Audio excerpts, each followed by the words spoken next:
So, good morning, sir. Thank you so much for giving me opportunity for doing this task.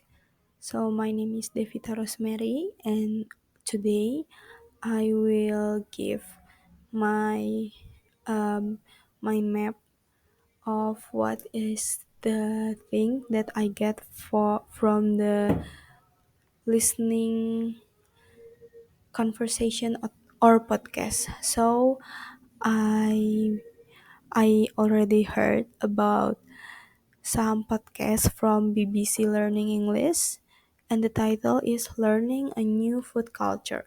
So, in here, I got 5 points from the podcast. So, the first one is general information. So, in the podcast, I listened from the BBC Learning in English. It explains how when people who have the habit of cooking according to their culture have to face a different culture and way of cooking with the place where they move from, where they came from, and have to adapt as food sellers with spices and must match the taste for their buyers. So there's the general information that I can get, or I can make from the conversation in the first part. And then there's the key terms and unfamiliar word that I get from this podcast. So the key themes is food, country, food names, first impression, cultures, and local foods. And there are several words that unfamiliar to me. So the unfamiliar term is toad in the hole, cream tea, scones, infection, staple, integral, twigs, herbs, fleeing war.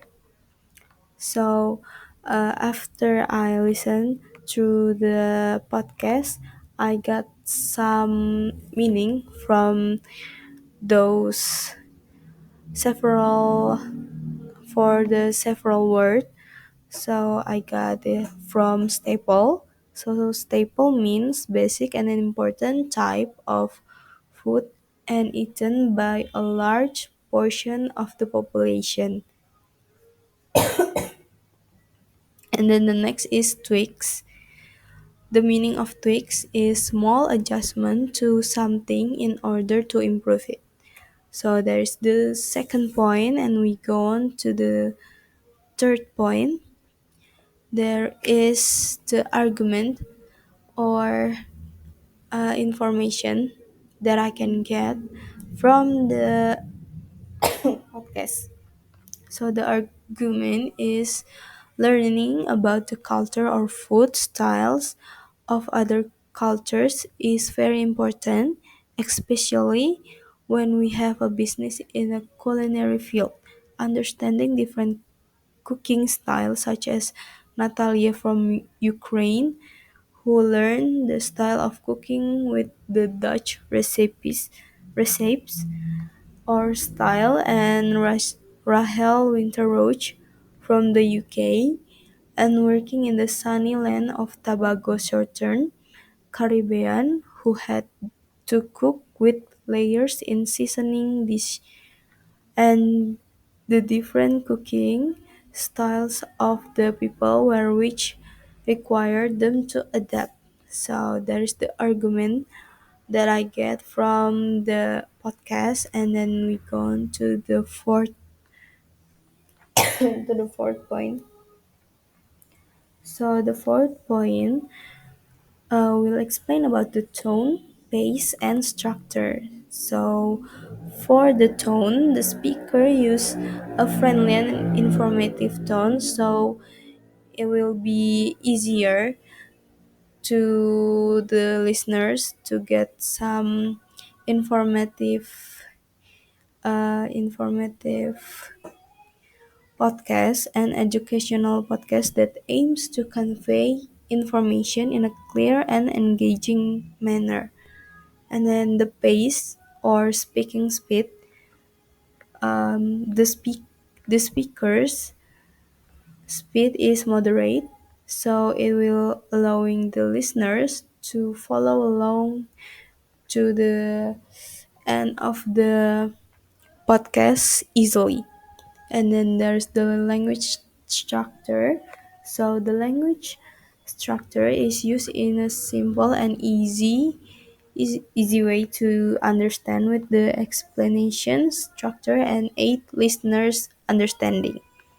And the next we go on to the last part or last point. There is the cultural comparison. For the fifth point, sir, I make it separate from the previous slide or mind map because in this point I have so many words in here so it can be more readable. So the fifth point we're talking about cultural comparison. So from the podcast that I learned, when we move to a different place, the fruit and cooking style in each region or country vary significantly. In Indonesia, for example, every province has its unique way to preparing their food with distinct spices and local dishes. Spices play a key role in Indonesia cuisine, giving it a rich and vibrant flavor. Famous dishes like rendang, sate, and gulai are well known for their abundant use of spices in every recipe.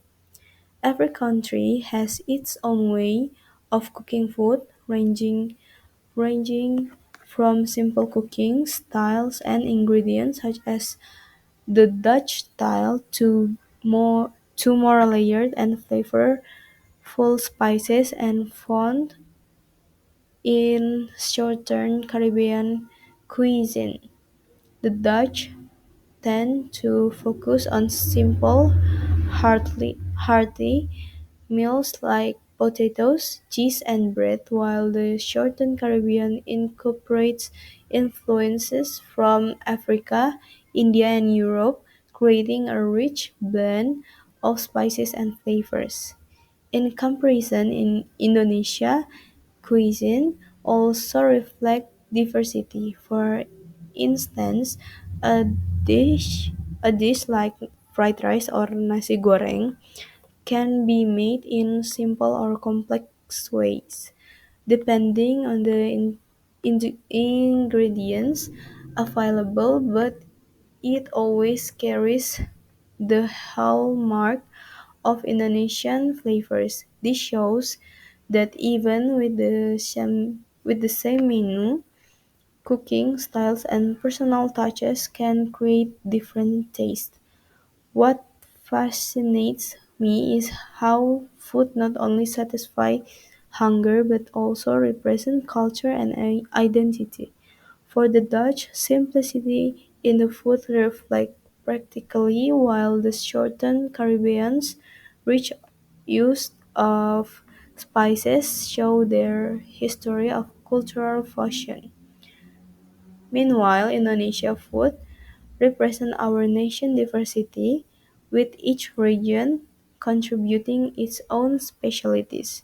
This diversity in food and cooking styles remind me that culinary practices are not just about taste, they tell stories of tradition, migration, and adaptation.